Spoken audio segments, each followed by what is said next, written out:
그러면 시작을 해보겠습니다.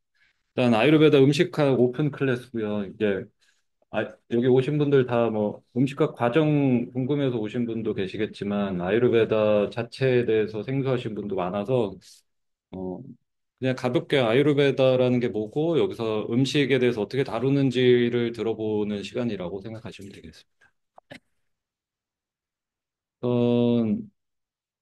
뭐 제 얘기를 조금 더 스토리를 드리자면 저는 굉장히 허약한 체질로 태어나서 항상 음식 때문에 문제를 좀 알았거든요. 배탈이 잘 나고, 그다음에 비염, 이게 가족력인데 비염 축농증을 다들 좀 앓고 있는. 그래서 저도 어렸을 때부터 비염이 굉장히 심했고, 계절 따라 되게 심하고, 축농증도 생기고, 수술도 해보고, 그다음에 이제 그렇게 해서 오래 자라니까 알러지도 생기고, 여러 가지 좀 종합병원 같은 생활을 오래 하다가, 나이가 들면서 더 좀 건강하지 못한 상태가 너무 오래되니까 이제 멘탈도 약간 약해지는 이 시기가 좀 되게 오래 갔어요. 그리고 그러던 중에 현대의학적으로 뭔가 치료를 시도를 할 때는 뭐 저에게 도움이 되는 부분이 사실 잘 없더라고요. 가장 아이러니한 거는 저희 아버지가 현대의학을 전공한 전공인데 이분은 건강에 굉장히 관심이 많고 건강한 음식을 먹는 것에 관심이 많은 분이었는데 그걸 제가 그대로 따라 해도 저한테는 아무런 효과가 없더라고요. 그러던 와중에 아유르베다라는 것을 시 있다는 것을 좀 알게 됐고 그 아유르베다라는 걸 검색을 해보니까 인도의 전통의학이라고 나오는 거예요. 그래서 인도의 전통의학인데 어떻게 공부를 하지 보니까 의대를 들어가야 된다. 그래서 의대를 가서 6년 과정을 마치고 이제 의사 자격증을 취득하려면 이제 인터뷰를 마치고 시험을 봐서 이제 의사가 되는. 그래서 현지 인도 뭐 네팔 인도 아대륙 쪽에 가면 아유르베다 병원 뭐 제약회사 그다음에 뭐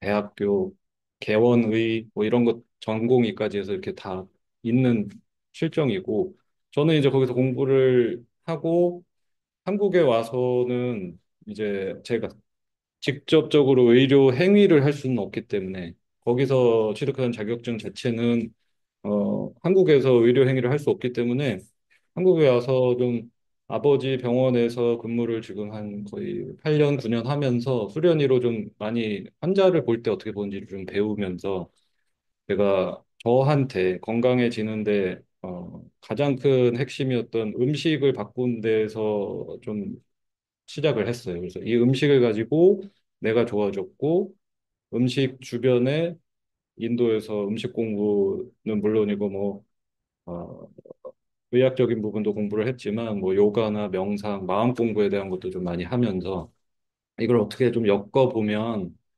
어, 내가 도움을 받은 것처럼 사람들한테도 좀 도움을 줄 수 있지 않을까 해서 슈리베다라는 것을 좀 오픈을 하게 됐어요. 그래서 어차피 교육으로서 좀 뭔가 정할 수 있을 것 같다는 생각을 했고, 그래서 2019년에 슈리베다를 시작을 해서 음식을 주제로 해가지고 교육을 오래 좀 해오면서 음식 주제의 아유르베다 음식학이라는 과정도 만들게 됐고, 아유르베다 요가 지도자라고 하는 이제 요가를 수련하면서 건강해지는 것들, 그리고 지금 이 나중에 혹시나 음식학을 들어오시면은 여기서 할 수 있는 또 활동들이 있거든요. 그래서 그런 것들을 좀 많이 만들어가고 있는 편이에요. 뭐 슈리베더 무브먼트 클럽이라 그래서 그냥 음식만 잘 먹는 거 말고 운동을 같이 하자 해서 저희가 운동하는 클럽도 만들었고 그다음에 커뮤니티 클래스라 그래서 이제 졸업하신 여기 음식학 졸업하신 분이 저희 커뮤니티 내에서 수업을 할 수 있는 환경도 지금 이제 만들어가고 있고 해서 뭔가 좀 혼자서 하기 힘든 건강해지는 이 변화를 같이 좀 할 수 있는 플랫폼을 만들고자 좀 해봤습니다. 그렇게 해서 슈리베더를 시작했고 음식학이라는 과정을 만들었어요. 그래서 아유르베다가 뭐냐 하면 그냥 일반적으로 인도의 전통 의학이다라고 설명을 할 텐데 그러면은 이제 인도자 붙으면 보통 선입견이 생기거든. 여기 그럼 음식학 과정 들으면 뭐 카레 먹어야 돼요. 그다음에 뭐 저 한국 사람인데 인도 거 맞아요. 이런 오해가 이제 가장 일반적이거든요. 근데 이제 만약에 제가 제 성격, 이 지랄 맞은 성격에 인도 문화가 이제 잔뜩 묻어 있고 만약에 종교적이거나 뭐 인도 문화가 많이 묻어 있다거나 뭐 이렇게 해야 돼. 교리처럼 내려온 학문이었다면 저는 아마 이거를 평생 할 업으로 삼진 않았을 거예요. 근데 배워봤을 때 이게 굉장히 활용도가 굉장히 높다. 일단 이게 어떤 사람이 배우던지 그 담겨져 있는 지혜를 가지고 나한테 맞게 바꾸는 법을 좀 제안을 하는 게 아유르베다였어요. 이게 이제 현대의학이나 다른 철학들이랑 가장 큰 차이점이었거든요. 예를 들어서 현대의학에서는 접근을 할 때 질병, 증상 또는 뭐 영양소 이런 식으로 접근을 하는 게 현대 과학의 접근법이라면 아유르베다는 나에서부터 시작하는 걸로 탐구하는 법을 시작을 해요. 그러니까 병이 걸렸으면 이 병에 좋은 게 뭐지? 이 병을 어떻게 치료하지를 보는 게 현대의학적인 뭐 치료법이나 약제를 사용하거나 이런 게 현대의학이라면 이 사람이 왜 아프지? 그러면 이 아프기 위해서 생겼던 병리적인 지도를 그리면서 어떻게 개선을 시킬지를 보는 게 이제 아유르베다라고 생각하시면 돼요. 그래서 사실 다양한 해석을 할 수 있는데 아유르베다는 음, 시작이 된 거는 질병에 걸린 사람의 질병을 치유하고 건강한 사람의 건강을 유지한다라는 목적으로 탄생을 했어요. 그래서 지금으로부터 이제 4천 년 전에 경전이 쓰이기 시작했고 그 아유르베다 경전들 속에 담긴 게 질병을 치유하는 방법에 대해서도 많이 나와 있지만 요즘 시대에 이제 삶의 수준이 상향 평준화되다 보니까 이제 소위 요즘 말하는 이제 웰니스 분야에서 각광을 받는 게 여기에 담겨져 있는 이제 건강 관리법, 뭐 요즘 사람들이 가장 좋아할 수 있는 뭐 디톡스 요법 이런 것들도 많이 담겨져 있고 실제로 뭐 현대의학에서 손을 쓰지 못하는 질병들 그런 케이스들을 아유르베다로 치료해보고자 인도에 있는 대학병원들로 오는 케이스들이 굉장히 많아요. 그래서 이 두 가지를 좀 다 가지고 있는 특징이 있고 저는 그렇게 딱딱하게 좀 이해를 하진 않았고요. 단어 뜻이 이 뜻입니다. 삶의 지혜라는 뜻을 가진 게 아유르베다고, 그래서 이제 포괄적으로 들어가 있어요. 질병에 대한 것도 있지만 어떻게 건강하게 잘 사는가에 대한 게 다 담겨져 있습니다. 아유라는 단어랑 베다라는 단어가 합성이 돼서 만들어진 게 아유르베다고, 이 아유의 뜻이 인생이라는 뜻을 가지고 있고, 베다가 지혜라는 뜻을 가지고 있습니다. 그래서 삶을 어떻게 지혜롭게 살지에 대한 모든 내용을 담았다고 보시면 되겠고, 음, 저는 사실 인도를 갈 때 가장 중요했던 거는 태어나서 인도를 갈 때까지 20여 년을 살면서 단 한순간도 행복하다는 생각을 해본 적이 없었거든요. 그래서 그러니까 몸이 편안하다라는 느낌을 가져본 적이 없고, 마음이 편안하다는 생각도 해본 적이 없었어요. 그래서 몸과 마음을 편안하게 만들고 왔으면 좋겠다라는 생각, 그리고 내가 도대체 뭐 하는 사람인지 좀 알아야겠다는 생각을 좀 강하게 했던 것 같아요. 어떤 걸 해야 행복할 수 있고, 어떻게 앞으로 살아갈지에 대해서 좀 그리는 시간이 필요했는데, 그게 이제 아유르베다가 좀 결정적인 역할을 좀 저에게는 해줬거든요. 그래서 아유르베다는 그 삶을 살아가는 지혜이자 더 깊게는 이 아유라는 단어의 뜻을 들어가 보면 더 다른 깊은 의미를 가지고 있어요. 결국 삶을 살아가는 건 이제 여러분도 자기가 사는 거잖아요. 내가 사는 인생이란 말이죠. 그래서 아유의 동의어로서 삶이라는 뜻뿐만 아니라 나라는 사람을 의미하기도 합니다. 그래서 아유는 나라는 사람을 의미해서 아유르베다가 공부를 할 때 가장 좋은 거는 내가 나를 얼만큼 알고 있는가에 대한 답을 찾는 데 굉장히 좋은 도구로서 작용을 합니다. 요즘 사람들, 이거 시대를 막론하고 저는 인생에서 가장 중요했던 모든 인간의 화두가 나는 어떤 인간인가에 대해서 굉장히 궁금해한다고 생각하거든요. 그래서 지금 요즘 시대에 그게 가장 극적으로 퍼져나오고 있는 게 MBTI라고 저는 생각을 하고 내가 누군지 너무 알고 싶은데 아무도 안 알려주고 아는 방법도 모르겠고 이걸 하니까 나 I여서 그랬구만. 쟤는 T라서 저러네. 이런 거 엄청 좋아하잖아요, 사람들이. 결국에는 이렇게 카테고리화해서 내가 어떤 사람인지 규정하는 것을 사람들은 어쨌든 근원적으로 좋아를 하는데, 이거는 이제 시대가 바뀌어 가면서도 똑같았잖아요. 예전 세대 때는 쟤는 A형이라서 저렇고, 쟤는 O형이라서 저렇고, 그죠? 그 전에 잠깐은 뭐, 쟤는 나는 뭐 태음인이라서 이렇다, 태양인이라서 이렇다. 이런 것들이 계속 있어 왔단 말이에요. 근데 아유르베다도 마찬가지로 건강에 대해서 삶을 잘 사는 법에 대해서 회식해라. 뭐 이거 먹어라, 이거 먹으면 안 된다, 이렇게 살아야 된다라고 정해준 게 아니라 내가 어떤 사람인지를 철저하게 알고 시작해서 거기에 맞는 것을 찾아가게끔 만들었어요. 그래서 아까 처음에 설명드렸던 것처럼 저희 아버지가 건강을 챙기는 분이고 음식을 건강하게 먹는데 저한테는 아무런 도움이 안 됐던 거랑 마찬가지란 말이에요. 내가 어떤 걸 먹어야 편하고 내가 어떤 운동을 했을 때 나에게 잘 맞고 내가 어떤 생각을 했을 때 나에게 맞는지를 좀 찾아가기 시작했거든요. 그게 이제 아유르베다가 가진 자기 탐구 도구로서 가장 훌륭한 지점이었다고 생각합니다. 그래서 아유라고 하는 단어는 그냥 인생이라는 뜻도 되겠지만 그 인생을 살고 있는 주인공인 나라는 사람을 의미하기 때문에 저는 아유르베다를 그래서 해석할 때 삶의 지혜 더 깊게 들어가서 아, 나를 탐구하는 지혜라고 생각을 합니다. 그래서 여기 지혜라고 단어를 표현하는 것도 좀 중요한 지점인데 지식과 지혜의 차이점을 좀 짚어낸 부분도 아유르베다에 담겨 있어요. 예를 들어서 삶의 지혜라고 했을 때 지식적인 부분을 다 담아놓긴 했거든요. 뭐 예를 들어서 뭐 사과의 성질은 맛이 뭐 달고 신맛이 있고 흡수된 다음에 뭐 건조한 성질이 있고 어떤 에너지를 올리고 어떤 효과가 있고 하는 것처럼 이 나열을 다 해놨어요. 그래서 뭐 채식해야 돼, 육식해야 돼 문제가 아니라 소고기의 성질 이렇다. 브로콜리의 성질 이렇다. 콩의 성질 이렇다. 이런 식으로 지식을 열거하고 그럼 나는 소고기를 먹어야 될까 지금 또는 내가 체질적으로 소고기가 맞을까를 판단하게 하는 게 이제 아유르베다의 특성이라고 보시면 돼요. 그래서 나에서부터 출발을 하는 게 아유르베다고 그리고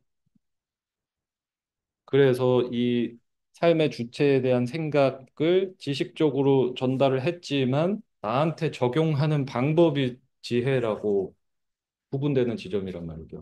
그 스스로 좀 생각을 해 보셔야 될 부분이 내가 음식을 건강하게 먹는 거에 관심이 있으신 분들이 오셨잖아요. 그러면 내가 지금 음식에 대한 지식 공부가 필요한 사람인지 지혜가 지금 발휘돼야 되는 시점인지를 좀 판단을 해 보셔야 돼요.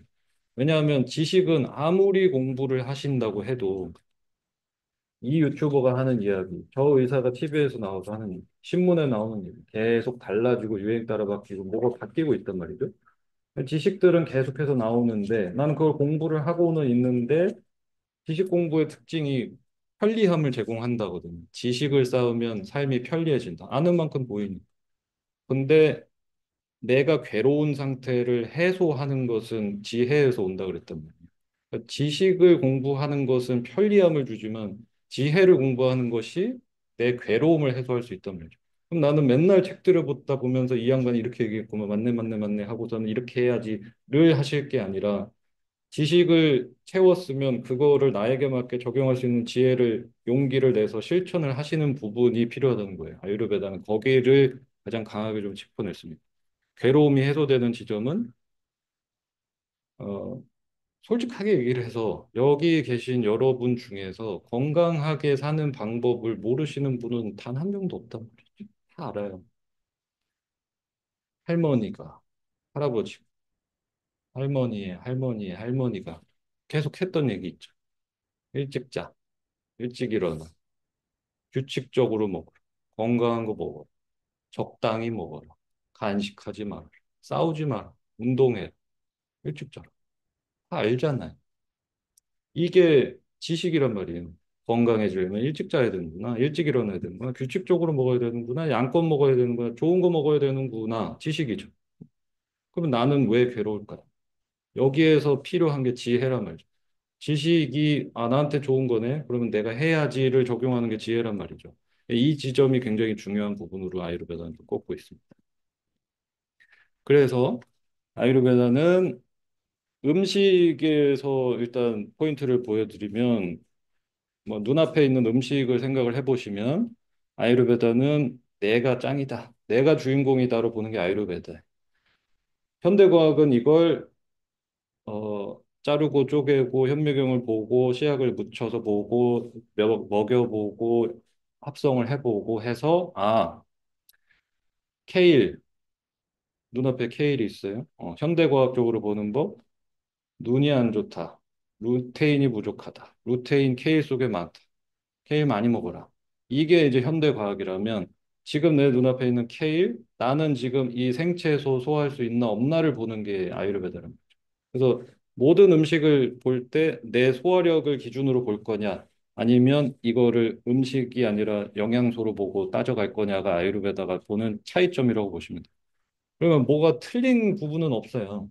그러니까 어디서 보느냐의 관점 차이일 뿐이란 말이죠. 이걸 보고 그냥 아플 때 경험 다 해보셨잖아요. 눈앞에 있는 산의 진미 못 먹겠어. 아파 죽겠어. 지금 몸이 도저히 먹을 상태가 안 돼요. 이건 제일 좋은 음식인데. 아픈 사람한테도 좋아야 되는 거 아닌가? 현대 과학적이라면 감기 걸렸으면 비타민 C가 필요하니까 과일을 많이 먹을까? 현대 과학이라면. 아유르베다는 아프면은 소화대사가 바닥을 쳤는데 생과일, 생야채 절대로 먹지 말아라. 관점이 아예 달라져요. 그럼 지금 상태에서 내 소화력에 맞게 먹는 방법을 배우시는 게 이제 아유르베다라고 생각하시면 돼요. 그래서 이제 제일 요즘 세대한테 저는 제일 좋은 교육이 될 수 있다라고 보는 게 인스타에서 어떤 언니가 이거 먹고 살 빠졌다는 거, 저거 먹고 피부 좋아졌다는 거를 보고 자꾸 따라가시면 안 된다는 거예요. 저탄고지 할 때는 저탄고지 했다가 마크로비오틱 나오니까 마크로비오틱 했다가 뭐 자연식물식 하라니까 자연식물식 했다. 할 때마다 이것도 틀리고 저 양반도 틀렸고 다 틀렸대. 언제 찾을 거예요, 내 건, 그죠? 항상 있었단 말이에요. 팩트는 진실은 내 안에 다 있어요. 그러니까 이걸 밖에를 보고선 자꾸 정보를 가지고 씨름하실 문제는 아니라 내 소화력이 지금 어떤 상태고 나는 왜 이렇게 태어났고 이걸 가지고 어떻게 최대치로 쓸까를 고민하시는 게 아유르베다. 저도 마찬가지죠. 저는 평생을 소화력이 망가져서 배탈이 나고 비염 축농증을 얻고 알러지가 생기고 멘탈도 나가고 한 사람에서 지금 그 증상이 하나도 없이 사는 데 있어서 제 소화력이 제가 갖고 태어나지 않은 수준의 소화력으로 가진 게 아니란 말이에요. 저는 그냥 제가 가지고 태어난 거를 잘 쓰는 방법을 아유르베다를 통해서 배운 거지. 저는 죽을 때까지 강호동 아저씨처럼 단 하루도 한 끼도 그렇게 못 먹을 거예요. 저는 다른 인간이니까. 그래서 저는 제일 중요했던 게 내가 이렇게 먹고 규칙을 깨고 잘못 섞어 먹고 시간대를 잘못 맞추면 비염, 축농증, 배탈이 다시 올 수 있는 사람이에요. 근데 그걸 알고 이제 안 할 뿐이거든. 아니까 안 하는 거죠. 여기서 이제 나에게 맞는 지혜가 필요한 지점이라는. 그래서 아유르베다에서 건강에 가장 중요한 것이 무엇이냐라고 물으면 이제 아그니라고 대답을 할 수 있는. 아그니라고 하는 것은 산스크리트어로 불이라는 뜻이에요. 활활 타는 불. 이 활활 타는 불의 이미지를 가지고 우리가 가지고 있는 소화력의 특성이랑 비유해서 표현을 한 겁니다. 우리 몸 안에는 이 활활 타는 아그니, 불이 있고 이것이 외부로부터 들어오는 것들을 어떻게 태워내느냐에 따라서 건강해지느냐, 질병을 얻느냐를 결정을 한단 말이죠. 그래서 이 소화력을 다스리는 방법에 대해서 포커스를 맞췄단 말이죠. 이거는 모든 것이 이제 음식에서부터 기인한다라는 지점을 설명하고 있는 거기도 하고 사실 현대의학도 똑같습니다. 현대과학의 시작점에서 어, 고대 그 고전 의학들에서도 공통적으로 얘기했던 거 모든 질병은 장에서 시작된다라고 얘기했던 것도 마찬가지고 죽음도 장에서 온다라고 보고 있고 이게 이제 아유르베다도 아그니가 건강에 있어서 가장 핵심이다. 아그니가 소멸하면 사망한다는 이 관점을 가지고 있고 똑같은 지점에서 시작을 했고 이게 이제 오늘날에 와서 마이크로바이옴이라고 하는 이제 차세대 의학쯤으로 설명을 할 수 있는데 들어보신 분들도 계실 거예요. 그 핵심 주제가 우리 몸 안에 있는 미생물을 가지고 이야기를 하는 거거든요. 거기에서 이제 핵심, 그중에서 가장 중요하게 꼽는 게 장내 미생물이란 말이에요. 우리가 그렇게 좋아하는 유산균을 먹는 이유가 장에 유익한 균이 있게 만들기 위해서 먹는 거예요. 이 마이크로바이옴이라고 하는 학문도 장 속에 있는 균 종에 따라서 이 사람이 암을 먹게 될지, 뭐 감기에 걸릴지, 관절염이 생길지, 성인병으로 가는지를 보는 수준까지 왔단 말이에요. 요새는 자신의 대변 샘플을 실험실에 보내시면 그 대변 샘플에서 이 사람의 장 속에 어떤 균종이 있는지, 어떤 질병으로 갑상선에 지금 질환이 생기러 갈지, 건강한 상태인지, 이거를 보는 수준까지 왔단 말이죠. 그래서 그만큼 우리의 장의 환경에 따라서 모든 것들이 결정된다. 이것의 전신이 이제 아유르베다에서도 우리가 음식을 먹어서 소화시키는 그 소화력에 따라서 내 컨디션이 결정이 된다라고 보는 견해가 있는 거예요. 그러면 이제 음식과 소화력은 뭐 어떻게 설명을 하고 있냐면 우리가 이제 음식을 먹으면 이 아근이라고 하는 뭐 소위 말하는 이 태워내는 열 에너지가 이 음식을 태워내서 신체 조직의 일부로서 쓰고 뭐 대사 물질도 만들어내는 그게 이제 호르몬 특히 대표적으로 이제 호르몬 같은 것도 우리가 먹는 음식에 따라서 합성이 되고 여기서 남은 거는 저장도 시키고 에너지로서 쓰는 게 이제 이 구조로 우리는 음식을 먹고 있단 말이에요. 제일 중요한 지점이 본인의 음식 퀄리티에 따라서 신체 조직의 퀄리티도 결정이 된단 말이에요. 음식 속에 어떤 첨가물이 들어간 걸 많이 먹느냐에 따라서 그 속에 들어있는 것들이 혈액을 타고 돌면서 알러지를 유발할 수도 있고 그 근육에 지방 조직처럼 파티클이 껴서 뭐그 당뇨의 전 단계부터 시작되는 것들 이게 다 음식에서부터 기인을 한단 말이죠. 내 신체 조직의 골 밀도가 뭐 골이 뼈가 단단하게 골 밀도가 좋냐 아니냐 이런 것도 다 음식에서부터 기인을 한 거. 그러니까 내가 먹는 음식의 종류에 따라서 내 삶의 퀄리티가 결정이 된단 말이죠. 그리고 더 중요한 거는 호르몬의 합성도 음식에서 굉장히 많이 기인을 하기 때문에 특히 어 요게 굉장히 이제 중요한 지점이 요즘 사람들이 우울증이 왜 이렇게 폭발적으로 증가했는가를 현대 과학자들은 스트레스 많아서라고 보지 않거든요. 현대인들이 획일적으로 음식이 망가져서라고 보고 있어요. 왜냐하면 우리가 만족스럽다라고 느낄 수 있는 세로토닌이라고 하는 호르몬은 95%가 장에서 만들어진다. 그러니까 내가 짜증나는 이유는 뭐 많겠죠. 뭐 저도 다 알죠. 뭐 내 직장을 네가 안 다녀봐서 우리 부모를 안 겪어봐서 우리 와이프를 안 겪어봐서 남편을 안 겪어봐서 네가 뭘 알아?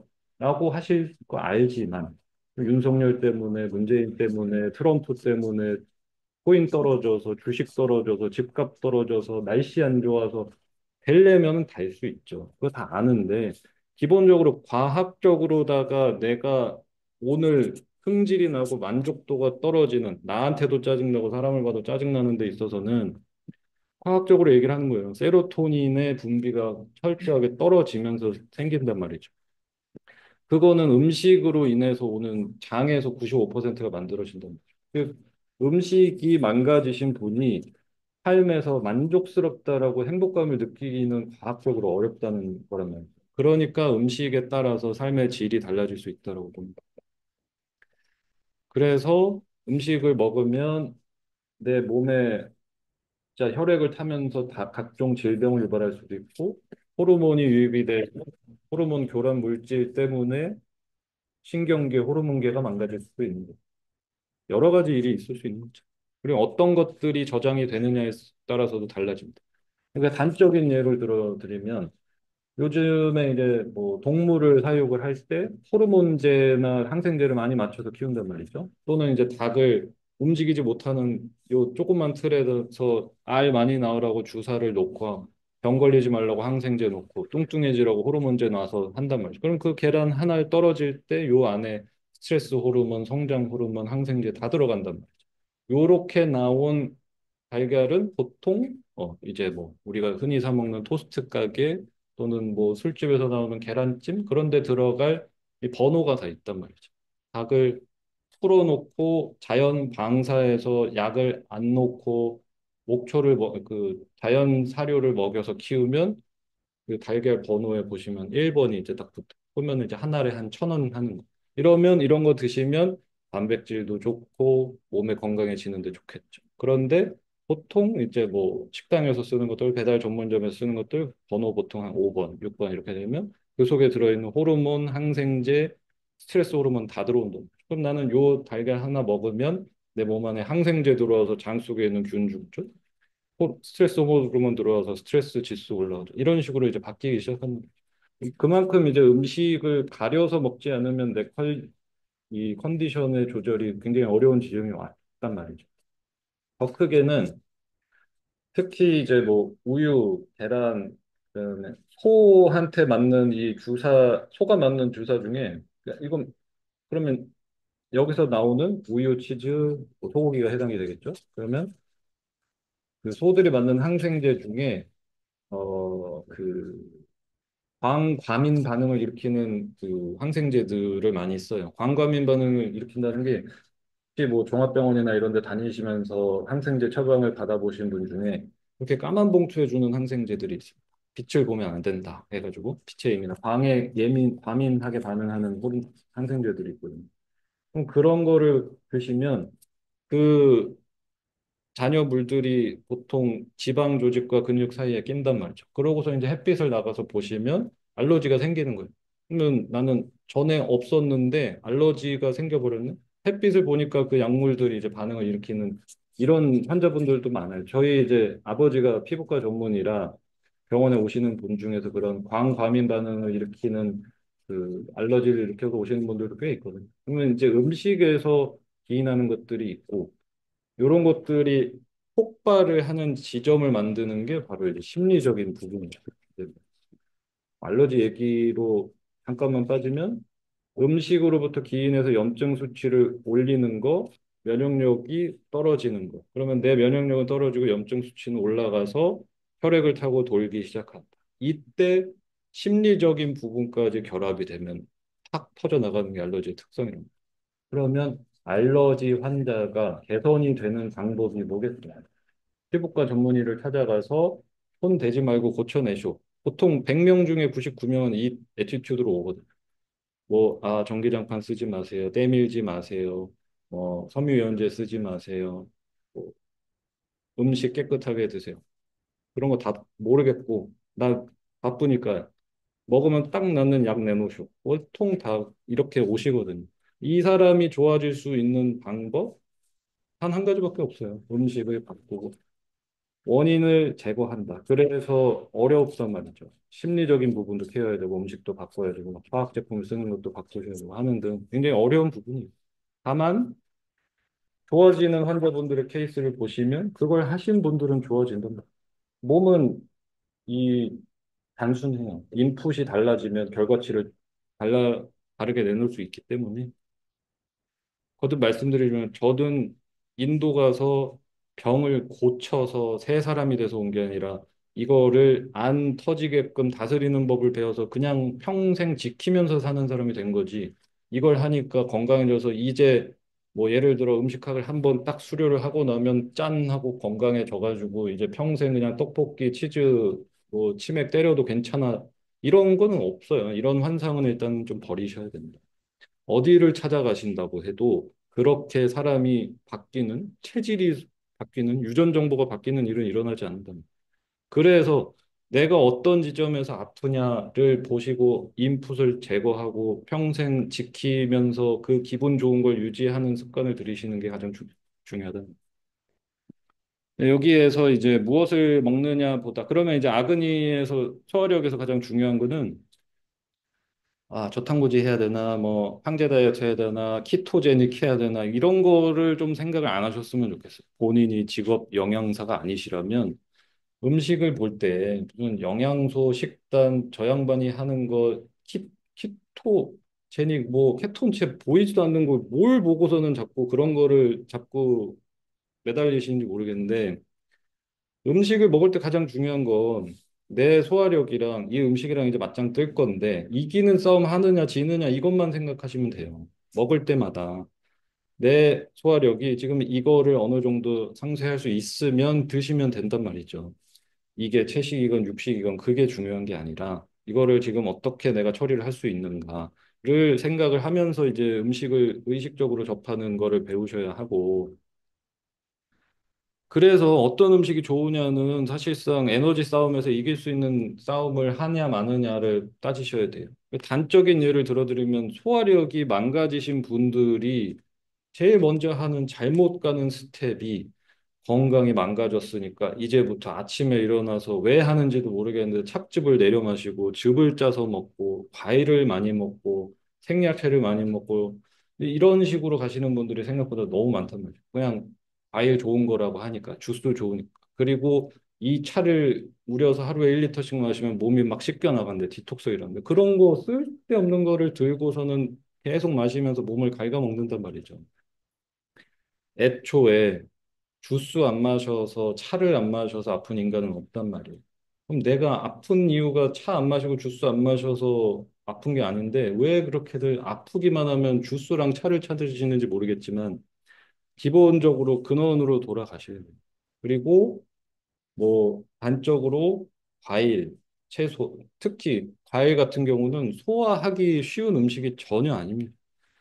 병원에서 식단으로 치유를 하는 병원에서의 특징은 환자들에게 절대로 과일을 주지 않아요. 과일은 건강한 사람이 먹는 것이 과일이죠. 내가 아프고 병이 들어있는데 회복이 필요한 사람이 먹는 게 과일이 아닙니다. 이런 식으로 이 내 컨디션에 따라서 이걸 어떻게 조절할지를 좀 따져가는 게 아유르베다 음식학에서 배우는 내용이라. 그러면 내가 음식 에너지와의 싸움에서 질 때 나타나는 증상은 다 이제 경험해 보셨을 거라고 생각해요. 밥을 먹고 나니까 무기력해. 밥을 먹고 나니까 무거워. 라고 느끼시면 에너지 싸움에서 진 거예요. 아니, 개소리 하지 마시고. 당연히 밥을 먹으면 무겁지. 지는 싸움을 하시면 무거운 거고. 아주 단적인 예로 가벼운 식사를, 산뜻한 식사를 하셨을 때 몸이 이렇게 처지는지 햄버거 먹고 처지는지를 비교를 해보세요. 이거는 내가 에너지 싸움에서 졌을 때 일어나는 일이란 말이죠. 그러면 그 에너지 싸움에서 지면 어떻게 되느냐? 그 음식이 가진 성질 중에서 가장 무거운 것들이 소화되지 않고 남을 거라는 거죠. 그러면 내가 먹은 음식 중에서 가장 무거울 만한 것들은 대체적으로 곡물성 식품 중에서 지방이나 단백질이 가장 무겁단 말이에요.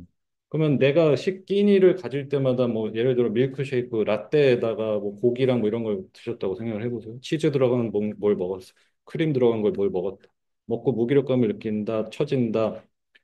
그러면 소화력이 얘를 다 잡아먹지 못하고 그중에 가장 무거운 곡물성 단백질이 체내에 남을 거라는 거죠. 뭐 유단백, 카제인이라고 하죠. 그러면 이게 남는다라고 치면 나라는 인간이라는 동물에 다른 동물의 단백질이 체내에 남는 것만큼 위험한 게 없단 말이죠. 그 단백질이 체내에 남았을 때 대사 독소로서 작용하고 염증 수치로서 작용을 하고 암의 씨앗이 되고 모든 만성병의 근원의 시작이 여기서부터 오는 거란 말이에요. 어떤 분은 이것 때문에 여드름이 생기고 어떤 분은 지루성 불평을 얻게 되고 어떤 분은 아토피가 심해지고 어떤 분은 배탈이 나고 어떤 분은 가슴 갑상선, 가슴, 자궁 요 세 라인에 상처가 있게 태어나신 분은 여기에 가서 그 대사 독소가 가서 딱 하고 붙을 거랑 여기 가서 딱 붙으면 독성이 심하니까 증상이 나오기 시작해요. 갑상선의 기능이 좀 안 좋다. 호르몬 지수가 이상하다. 그러면 요 가서 딱 하고 붙은 이 대사 독소를 몸에서는 방어하기 위해서 이렇게 막을 딱 씌운단 말이에요. 그럼 막을 딱 씌우면은 증상이 없어져요. 요게 이제 부르는 잠복기란. 그러면 이제 가서 이렇게 찍어보겠죠. 찍어보면 뭐가 자랐어. 그럼 지켜봅시다. 더 자라면 제거하든지 퍼지면 끝이에요. 퍼지면 악성 종양이 되는 거예요. 이 모든 것들이 음식에서부터 기인하고 애초에 그래서 소화력이 튼튼하게 태어나신 분들이 대체적으로 건강한 편이 음식을 크게 가리지 않아도 건강한 이유가 다 소화를 웬만큼 시키기 때문에 그렇다는 거죠. 그러면 반대로 채식이 필요한 지점이 이럴 때 필요한 거란 말이죠. 내가 지금 치유를 해야 되는 기간이라면 육식을 해서 무거운 것들이 남는 리스크를 최소화하시려면 치유 기간에라도 그런 것들을 제한하는 식단을 좀 꾸려보시면.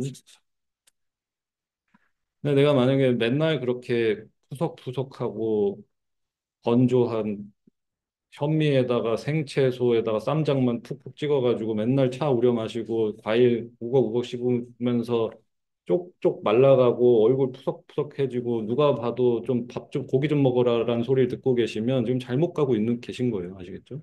손발이 차가워지고 얼굴 까매지고 더 마르고 심리적으로 오들오들거리고 잠도 잘 안 온다. 지금 영양적으로 굉장히 불균형 상태로 가고 있다는 것도 아셔요. 왜냐면 저희한테 오시는 분들은 거의 대부분이 도장 깨기 하다 오신단 말이에요. 저 비구니 스님한테 배웠더니 그 양반도 틀렸어. 마크로비오틱 가는데 이양지가 이상한 얘기를 하던데 저 유튜브에서는 저 아저씨가 이렇게 하겠다는데 이게 맞아요? 나 다 해봤는데 다 틀렸어요. 아유르베다가 맞는 것 같아서 왔어요. 그럼 저는 돌려보내거든요. 이 애티튜드의 문제예요, 이거는. 지금 어떻게 상황을 보시는지에 따라서 중요한 거란 말이죠. 그래서 음, 내가 지금 어떤 부분에서 문제가 생겼는지를 보셔야 된다. 그래서 나오는 게 이 트라이아 우파스탐바라고 하는 개념이 나옵니다. 트라이아는 아유르베다의 제일 중요한 개념이에요. 음식학 내내 베이직 어드밴스 마스터 과정, 그다음에 요가 지도자에서 아유르베다 열리스 파트 계속해서 나오는 부분인 겁니다. 트라이아 우파스타. 삶을 지탱하는 뜨라야. 숫자 3, 우파스탄바 기둥이라는 뜻이고 삶을 지탱하는 세 가지 기둥이라는 개념으로 보시면 됩니다. 그러니까 내가 지금 어디를 건드려야 되는지를 어디가 구멍이 났는지를 보시려면 나를 지탱하는 세 가지 기둥이라는 거죠. 그거는 이렇게 세 가지. 아하라, 리드라, 브라마차리아. 식습관, 수면 습관, 마음 습관이 나를 지탱한다는 거죠. 그러면 이게 왜 중요하냐면 이 삼각형이 균형이 맞을 때 아그니가 건강하다는 거예요. 아유르베다의 핵심. 내 아그니가 건강하려면 음, 채식 백날 붙들고 계신다고 해서 밸런스가 깨진 마음의 습관이나 수면의 질이 올라가진 않는다는 거예요. 내가 건강하고 만족도가 높으시려면 식습관이 건강한 거는 한 파트예요. 그리고 수면의 습관이 받쳐주셔야 되고 마지막으로 마음의 습관까지 세 가지가 균형이 맞을 때 소화력이 건강하단 말이죠. 그럼 나는 지금 어디에 구멍이 났느냐를 보시고 집중을 하셔야 되는데 아유르베다는 그 첫 단계로서 가장 임팩트 있는 것을 식습관으로 꼽는 거예요.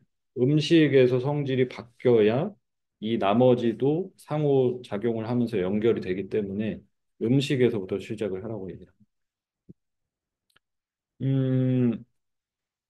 내가 지금 다 망가졌는데 완전히 박살이 났는데 하시면 그냥 음식으로 시작하시는 게 제일 쉽다는 거예요. 그래서 아시겠죠? 그리고 만약에 내가 나한테 맞게 소화력에 맞게 너무 잘 먹고 있는데 삶의 만족도가 올라가지 않는다. 그럼 이 나머지 두 가지를 이제 잡고 씨름을 하셔야죠. 그죠? 음식에 대한 집착을 내려놓고. 사실 여기에 오시는 분들이 여기 올인이에요. 그래서 제가 이 무브먼트 클럽 만들어서 뛰고 산 데리고 다니고 하는 게 이것만 가지고 씨름을 이것도 잘 하기 어려운 건데 그죠?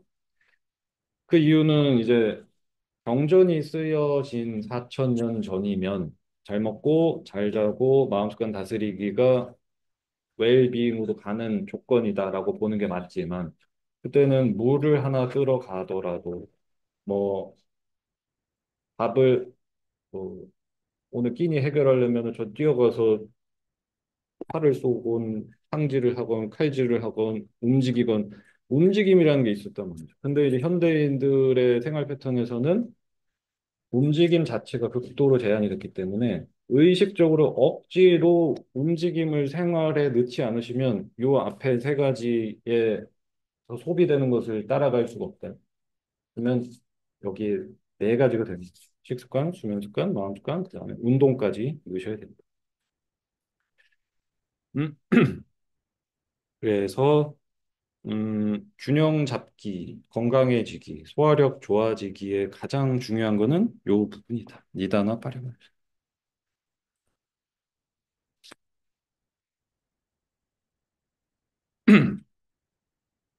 내가 어느 단계에 있는지를 일단 보시고 어디를 건드려야 될지를 생각해 보시고 내 컨디션을 생각해 보신 다음에 가장 중요한 거는 빼기입니다. 빼기. 식습관에서도 마찬가지고 그냥 모든 부분에서 내 컨디션이 개선이 되는 데 있어서 치료의 1단계는 무조건 니단하는 원인이라는 뜻이고 바리바르자나는 중단한다는 뜻입니다. 지금의 내 괴로움을 해소하는 데 있어서 가장 소화력을 가장 좋게 만들 수 있는 최고의 방법은 니다나 제거하기. 이거를 다들 너무 못하고 계셔더라고요. 왜? 소화력이 안 좋아. 아토피가 심해. 알러지가 심해. 뭐 배탈이 자주 나요. 그러면 처음으로 하는 게 뭡니까? 항상 모든 사람들이 소화력에 좋은 거 뭘 사 먹을까? 비염이 심한데 비염에 좋은 거 우리에게 뭘 좀 먹이면 좋을까요? 그죠? 아토피가 심한 아기인데 아토피에 좋은 거 뭘 좀 먹일까요? 그죠? 심리적으로 너무 힘들어하는데 뭘 좀 먹이면 도움이 그만 좀 드세요. 작작 먹고 그만 하기를 1단계로 두셔야 됩니다.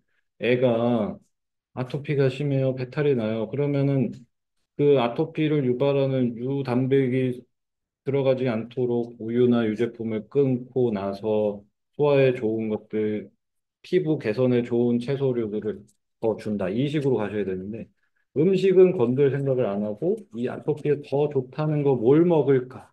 여기서부터 망하는 거예요. 제일 1단계로 하셔야 될 게 안 하기. 그러니까 내가 아닌 거를 덜어내기서부터 시작하셔야 되는 거 기억해 주시고 이걸 배우는 게 사실상 음식학에서 가장 커요. 왜 어느 지점에서 어떻게 아프게 되고 왜 문제가 발생하는지를 보고 나는 어떤 이단어를 제거해야 될까를 훈련을 하는 측면이 사실 가장 크다고 생각합니다.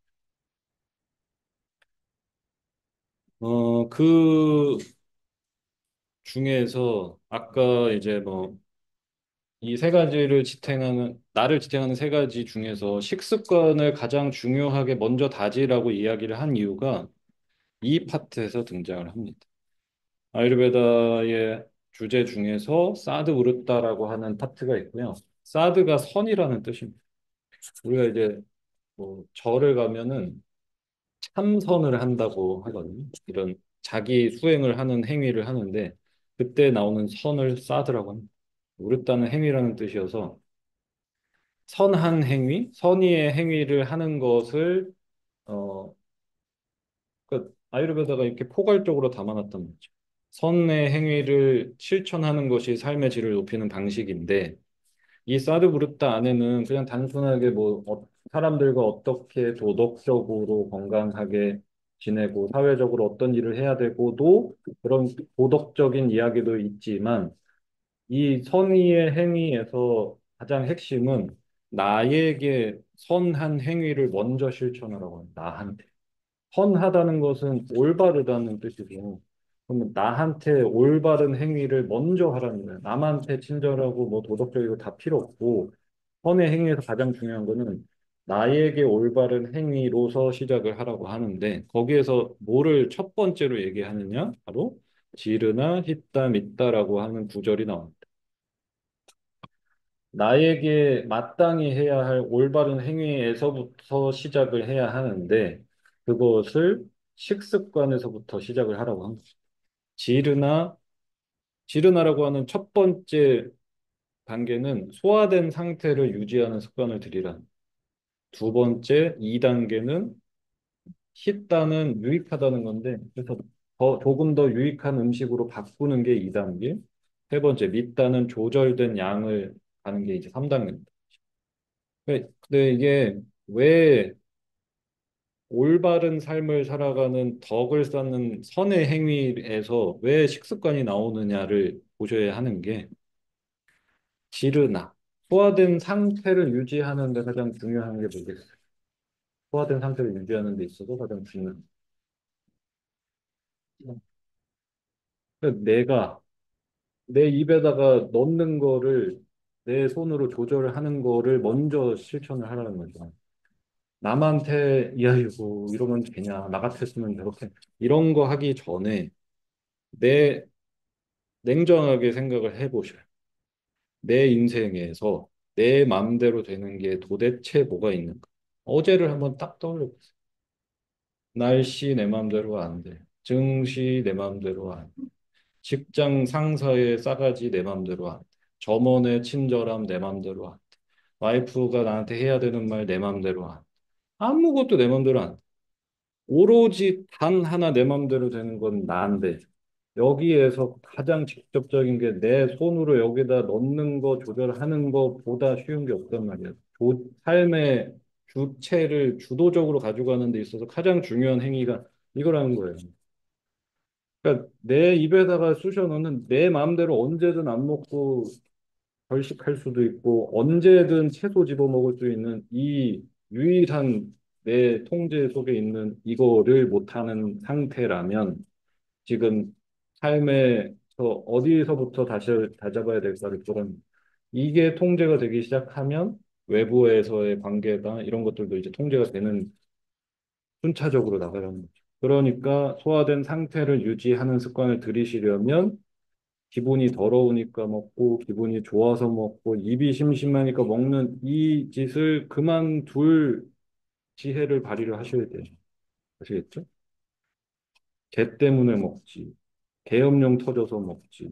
또 뭐 탄핵하니까 먹지. 트럼프가 지랄하니까 먹고. 이거 언제까지 이럴 거냐는 거죠. 그죠? 남편 때문에, 와이프 때문에, 애 때문에, 뭐 때문에 먹는 거. 그죠? 그리고 배고프지 않은데 몸에 좋다니까 또 먹고. 그죠? 요거를 통제하는 것에서부터 출발을 하셔야 돼요. 이게 되시면 그 다음에 건강한 거 드셔도 늦지 않는다는 얘기예요. 그러니까 식단이 생각보다 할 게 많이 없어요. 제가 지금 당장 이 여의도에 쏟아져 나오는 이 회사원 분들이 건강해질 수 있는 첫 번째 단계가 이 지르나를 하는 방법이거든요. 규칙적으로만 먹으면 돼요. 배가 고플 때만 음식을 먹는 것만 하시면 됩니다. 활발한 활동을 하시는 분이면 하루에 세 번만 드시면 되고 하루 종일 앉아서 일하시는 분이면 두 끼면 된단 말이에요. 과학적으로. 그러면 이 세 번만 규칙적으로만 드시면 된다는 거예요. 이것만 하셔도 지금 현대인들의 7, 80%의 장 문제는 해결이 될 거란 말이에요. 이게 안 되는. 왜냐? 식단을 한다는 것에 대부분 99%의 사람들이 가지고 있는 개념. 끔찍해. 이제 식단해야 돼. 뒤졌다. 모두가 이렇게 생각해요. 식단 하면은 굽는 거, 양배추 삶아 먹는 거, 채소 먹는 거, 맛없는 거, 끔찍한 거 참고 먹는 거만 생각을 하시니까 모두가 식단을 도전. 3일 참다가 미쳐버려. 그죠? 그러니까 이제 뭐 치팅데이까지 만들어가지고 있죠. 그러실 이유가 없어요. 내가 지금 마라탕 드셔도 되고 아이스크림 먹어도 되고 라떼 먹어도 되고 치킨 드셔도 되는데 그거를 소화가 된 상태에서 먹고 배가 안 고프면 먹지 않는 주도적으로 내려놓을 수 있고 안 먹을 수 있는 거를 만드시는 것부터 하셔야 됩니다. 그것만 하셔도 소화력에 훨씬 더 개선이 일어날 아침에 일어나서 따뜻한 물 한 잔 마시고 한 세네 시간 공복에서 천천히 비웠다가 기를 모았다가 점심에 잘 먹고 백반을 드시고 뭐 떡볶이를 드시고 뭐 잘 드시고 이걸 먹었으면 얘를 잘 처리해라 하고 소화된 상태를 유지하는 시간을 충분히 주시고 저녁에 치맥을 드시건 삼겹살을 드셔도 되는데 아침에 일어나가지고 주섬주섬 소화력 깨어나지도 않았는데 또 누가 착즙 먹으라 그래서 미라클 모닝 하고 착즙 먹고 배 아파가지고 출근해가지고 졸리니까 아이스 아메리카노 쪽쪽 먹다가 또 옆에서 하루 경과 먹으라 해서 하루 경과 먹었다 점심에 나가가지고 김치찌개 한 사발 하고서는 속이 쓰리니까 가가지고 라떼에다가 케이크 쑤셔 넣고 평소엔 똑같이 졸리니까 또 라떼를 마시면서 깨어내다가 저녁에 되면은 저녁 약속 나가가지고 오늘 뒤졌어 하면서 맥주에 치킨 먹고 또 집에 와가지고 건강해야 되니까 과일은 한 사발 해가지고 먹고 속이 불편하니까 밤에 먹는 영양제 먹고 이 인간이 건강할 수 있는 방법은 없어요. 애초에 없다는 거예요. 이 소화된 상태를 유지하는 습관이 깨지셔가지고서는 저도 이게 문제였어요. 수시로 먹고 마시는 사람. 저는 또 뭐 소화력이 약해가지고 선생님은 모르지만 조금씩 자주 먹어야 돼요. 이 생각을 좀 뜯어 고치셔야 돼요. 아시겠죠? 자, 그래서 요게 건강한 곡선이 되시려면 왼쪽에 보시면 음식을 먹으면 당 곡선이 이렇게 커브를 그리고 올라가고요. 당이 떨어지고 나면 비로소 이때부터 카타볼릭 페이즈라고 그래서 분해하는 작용이 일어나는 구간이 있습니다. 이때 여러분이 아주 좋아하는 디톡스가 활발하게 일어나는 시간대가 요때입니다. 먹고 당 떨어지고 안 먹을 때 디톡스가 일어나는 거예요. 디톡스에 좋다는 영양제를 먹는다고 디톡스가 되는 게 아니고요. 디톡스에 좋다는 과일 다 때려서 스무디 드신다고 디톡스가 일어나지 않는다고. 먹으면 디톡스는 정지예요. 먹으면. 아시겠죠? 먹었다. 당 떨어졌다. 손 떨리고 머리 아프고 짜증나서 먹는 이 습관으로 들어가지 않으셔야 쉬는 시간에 분해 구간을 지나서 비로소 더 이상 먹지 않으면 내 몸에 있는 것 쪼개서 쓰는 시간이 올 때쯤 오는 게 진짜 배고픔에 식사를 하는 거죠. 그러나 우리는 이렇게 살고 있다. 흡수 빠른 거, 기분 좋은 거, 시럽 들어간 라떼, 아이스 바닐라 라떼 쫙 때리고, 오, 기분 좋아. 근데 이제 그런 흡수가 빠른 것들, 진한 다시다, 육수에다가 조미료 육수에다가 흰 면을 웅동 담가가지고 칼국수, 라면, 떡볶이 그냥 다 정제 탄수화물에 기름 이런 거를 드시면 얘네를 붙잡고 있는 섬유질이나 이런 거 아무것도 없기 때문에 흡수가 쫙 하고 된다면 그럼 몸의 입장에서는 혈당이 미친 듯이 올라가면서 염증이 폭발을 하고 동시에 심리적으로 짜릿하죠. 몸에 맛있어. 그 음식의 특징, 혈당 수치를 몸이 불에 타듯이 올리니까 인슐린이 미친 듯이 쏟아지고 여기에서 스트레스 호르몬까지 쫙쫙 나오고 붙잡아두던 섬유질이 없으니까 당 흡수되자마자 곤두박질 친단 말이에요. 그러면 탁 하고 떨어지면 이때가 사람이 미친단 말이죠. 손발, 손 떨리고 발 떨리고 막 너무 배고파 미치겠고 머리도 아픈 것 같고 짜증이 나는. 그래서 다시 먹고 다시 먹고 다시 먹고 하는 요거를 요 곡선으로 만드시는 것이 건강의 핵심이다만 기억해 주셨으면 좋겠습니다. 실제로 미국에서는 그 10명 중에 한 8명 정도가 태어나서 죽을 때까지 요 카타볼 구간에 들어가지 않고 죽는다고 해요. 그만큼 안 쉬고 먹고 마시고 있다는 거죠. 우리나라하고 다르지 않을 거라고 생각합니다. 요기, 먹지 않고 쉴 때 일어나는 자정작용, 이때 일어나는 현상을 관찰을 한 게 자가포식, 오토fagy. 이걸 가지고서는 노벨상까지 받으셨어요. 간헐적 단식이라는 단어, 멋진 단어와 함께 안 먹어서 자가포식을 해서 암 환자를 치료합니다. 너무 간단해요. 뭐 대단한 과학이 있는 게 아니에요. 그냥 안 먹으면 몸이 정화를 시킨다. 이거를 가지고 상까지 받으셨어요.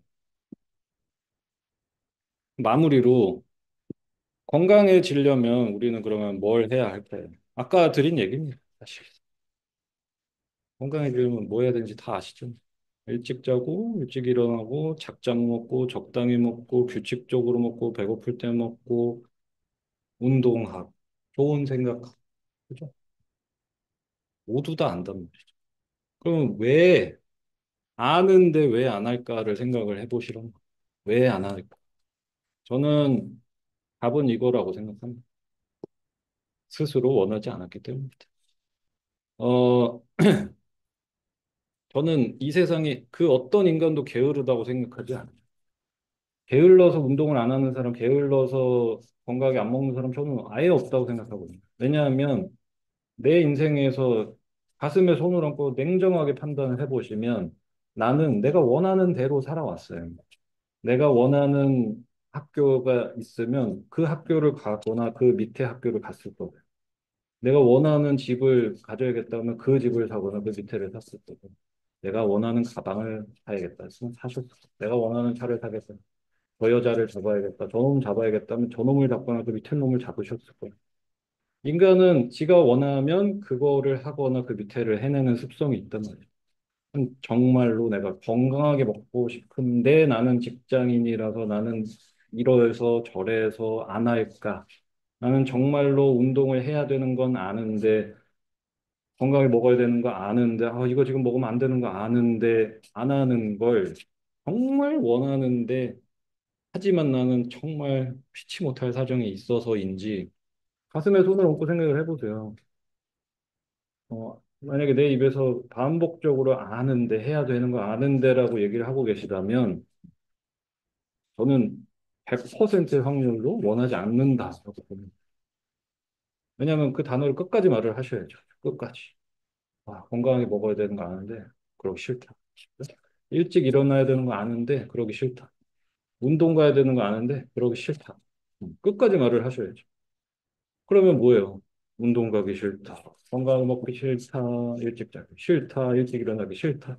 나는 내 인생 만트라가 싫다, 싫다, 싫다, 싫다, 싫다. 과연 싫어하는 일이 일어날까요? 절대 안 일어나겠죠. 반대로 생각하시면 될 것 같아요. 건강하게 안 먹어도 되고 운동 안 해도 된단 말이에요. 그러면 그냥 나는 이러고 사는 게 좋다, 좋다, 좋다 하고 사시면 주변에 보시면 그런 사람들이 얼마나 많아요. 나는 막 요리 배우러 다니고 막 명상 배우러 다니고 요가 배우러 다니면서 막 시름시름 앓으면서 자는데 저기 집에는 맨날 인스타 찍으면서 저기 가서 헐 벗고 있고 브런치 가게 가서 찍고 막 치킨 먹고 달리고 있는 나보다 건강한 애가 있어. 볼 때마다 우라통이 터지지만 진실되게 사실한 거 진실되게 그냥 원하는 거대로 하고 사는 게 그나마 난 그리고 나랑 쟤는 태생적으로 다르니까 그걸 인정을 하셔야 돼요. 그래서 저는 솔직해지는 것에서부터 출발을 하셔야 돼요. 내가 진짜 원하는 건강에 먹어야 되는 거 아는데 안 하는 이유는 다들 그렇게 해야 된다고 하니까 떠밀려서 그러나 그렇게 해야 되는 거 아는 데는 되게 저는 솔직하지 못한 거라고 생각해요. 어, 차라리 원하지 않는 것을 인정하시는 편이, 그러고 안 하시는 편이 훨씬 나을 거라고 생각합니다. 음, 왜냐하면, 아는데 병에 걸려 있으면 착각에 빠진다. 나는 그래도 배처럼 생각 없이 살진다. 나는 그래도 생각은 하고 있어. 언제든 준비하고 있어. 나는 자기 위안에 착각에 빠진다. 나는 그래도 의식은 하고 있으니까 좀 더 낫지에 위안에 빠져 있지 않나 생각을 해보셔야 돼요. 원하셨으면 진작하셨을 거고 해내셨을 거고. 그러니까 결단만 내리시면 돼요. 그래서 이게 오늘 준비한 내용이었고,